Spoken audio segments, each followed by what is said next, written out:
네, 여러분 안녕하세요.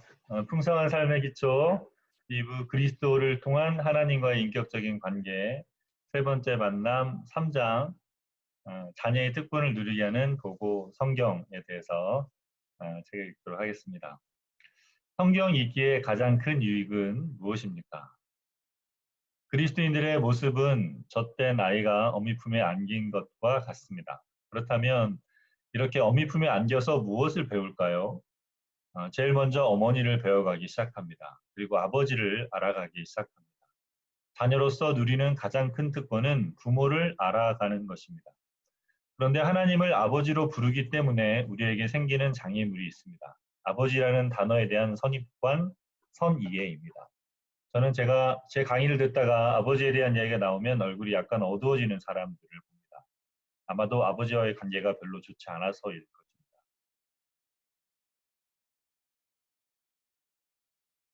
어머니와의 관계는 대부분 좋은 것 같은데 아버지와의 관계는 그렇지 않은 경우가 많은 것 같습니다. 그래서 저는 아버지 노릇하기가 정말 어렵다는 생각을 많이 합니다. 특히 한국에서는 유교의 영향으로 아버지들이 자신의 감정을 표현하지 않고 권위적이며 때론 잘못만 지적하곤 합니다. 아내는 물론 자녀들과 인격적인 관계를 맺는데 매우 서툽니다. 그러다 보니 아이들과 거리감이 생기고 심한 경우에는 아버지의 부재와 폭력, 무력함 등으로 많은 사람들이 아버지에 대해 심한 거부감을 갖곤 합니다. 그래서 하나님 아버지라 부르는 것만큼 고통스러운 일이 없다고 이야기하는 사람도 있습니다. 그런가 하면 아예 아버지가 누군지 모르는 사람도 있습니다. 한 자매는 간증문에 이렇게 썼습니다. 한 번도 아버지 얼굴을 보지 못했는데 내가 하나님을 만나서 하나님 아버지라 부르게 됩니다. 이제 내가 아버지를 알게 되었습니다. 성경에 나오는 아버지는 우리가 경험하는 불완전한 아버지가 아닙니다. 혹시 아버지에 대한 부정적인 이미지를 가지고 있다면 이제 진짜 좋은 아버지가 어떤 분인지 성경을 통해 배워봅시다. 성경, 하나님에 대한 최고급의 지식. 성경은 바로 이 아버지 하나님이 어떤 분인지 설명해 주는 책입니다. 성경이 없다면 제가 어떻게 하나님에 대해 이야기할 수 있겠습니까? 하나님이 아버지가 되실 수 있다고 무슨 근거로 말할 수 있겠습니까? 성경은 하나님에 대한 가장 정확한 정보를 담고 있는 책입니다. 우리는 성경을 통해서만 하나님이 어떤 분인지 알 수 있습니다.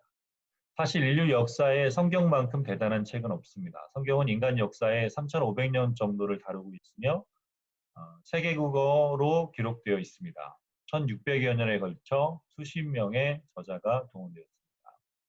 그렇게 기록된 성경은 하나님이 실제 인간 역사 속에 오셔서 인간과 함께 어떻게 움직이셨는지를 담고 있습니다. 우리는 성경을 통하여 하나님이 어떤 분이고 인간 세상에 오셔서 어떻게 일하시는지를 보고 깨달을 수 있습니다.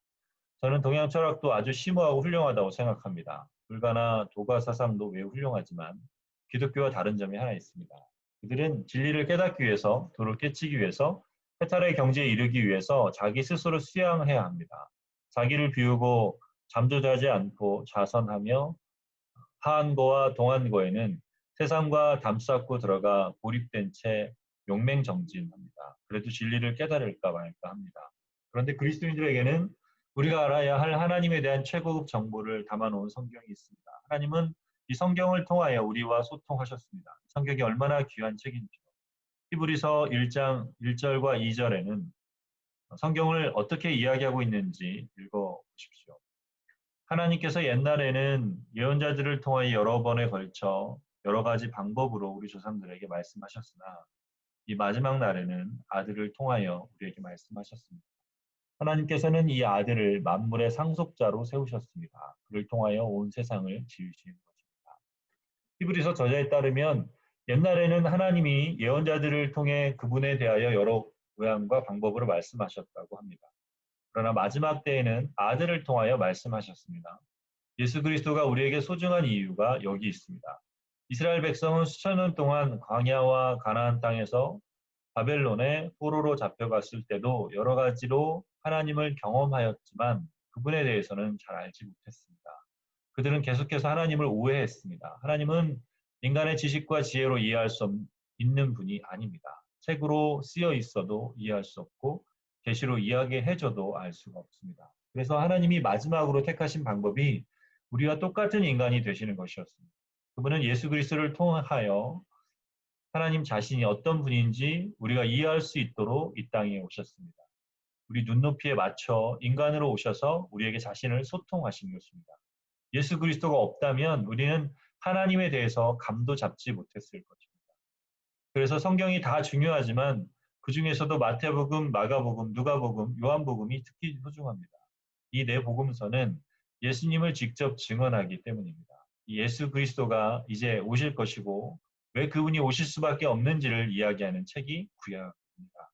즉 구약 성경에는 그리스도를 기대하고 기다리는 내용이 나와 있습니다. 예수님에 대한 직접적인 증언인 복음서 이후의 책들은 예수님을 받아들인 사람들이 어떻게 이 예수를 믿었는지 증언하는 책들입니다.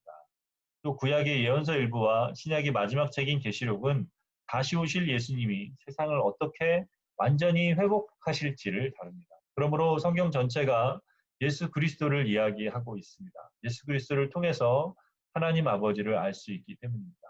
이렇게 말하면 신약만 중요하고 구약은 있어도 되고 없어도 된다고 생각할지 모릅니다. 그러나 신약에 나오는 예수님의 가르침과 그분을 따르던 사람들의 이야기를 이해하려면 그 배경이 되는 구약을 제대로 이해해야만 합니다.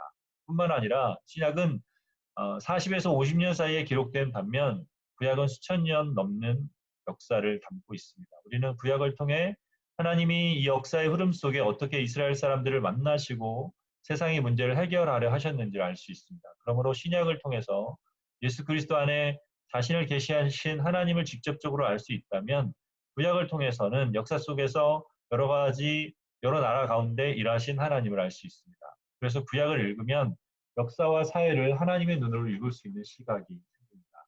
뿐만 아니라 우리는 구약을 통해서 온 세상의 왕이신 하나님이 이 세상을 회복시키려는 구원의 계획과 이를 이루어가시는 구원의 역사를 알게 됩니다. 그리고 이 깨어지고 반역한 세상을 회복시키는데 결정적인 역할을 하는 메시아, 곧 그리스도를 하나님이 준비하고 계심을 알게 됩니다. 우리는 이 메시아가 오시면 세상을 어떻게 회복하게 하실지에 대한 기대감을 가지게 됩니다.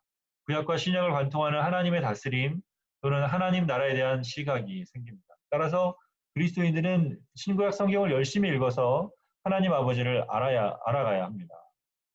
성경을 들고 다니면서 책이 다를 때까지 자주 읽고 묵상해야 됩니다. 무거워서 들고 다니기 힘들면 책별로 나눠진 성경책을 이용하십시오. 그것도 귀찮으면 가는 곳마다 성경책을 가져다 놓으십시오. 사무실에도 화장실에도 차 안에도 침실에도 성경책을 갖다 놓으십시오. 성경을 늘 가까이서 볼 수 있도록 하십시오. 이 성경이 하나님에 대한 가장 정확한 지식을 주는 도구이기 때문입니다. 성경, 우리 자신에게 주시는 말씀.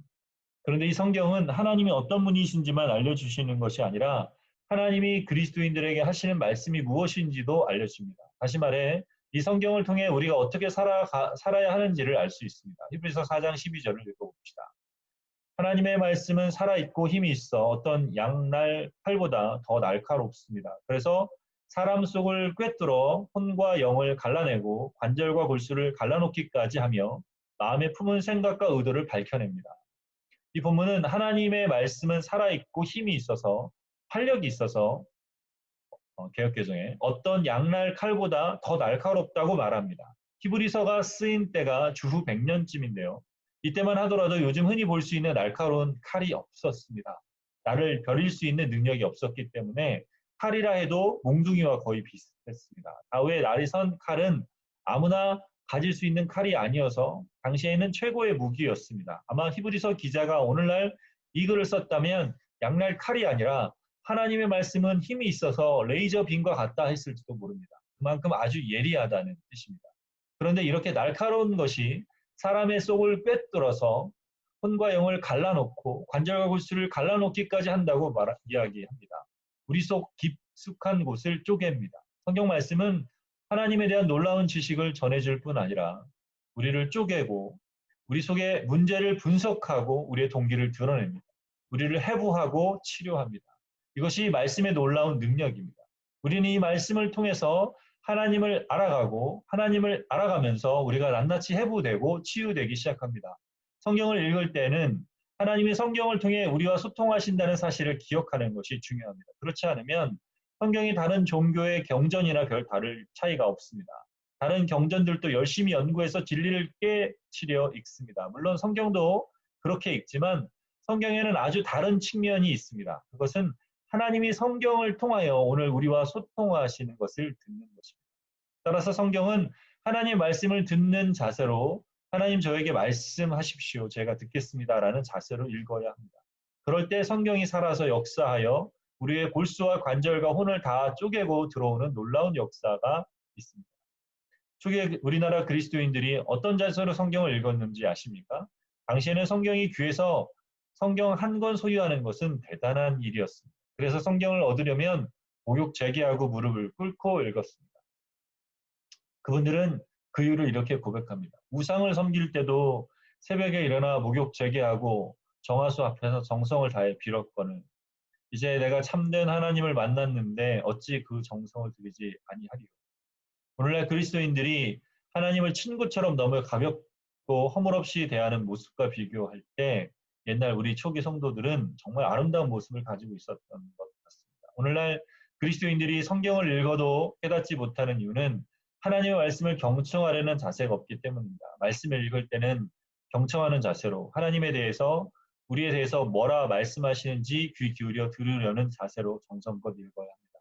하나님은 오늘도 성경을 통해서 우리에게 소통하십니다. 일반 서적이나 다른 종교의 경전을 읽듯이 성경을 대하지 마십시오. 살아계신 하나님을 알고자 하는 마음으로 그 하나님이 오늘 우리 각자에게 가지고 계신 마음과 뜻을 알고자 하는 마음으로 성경을 읽으십시오.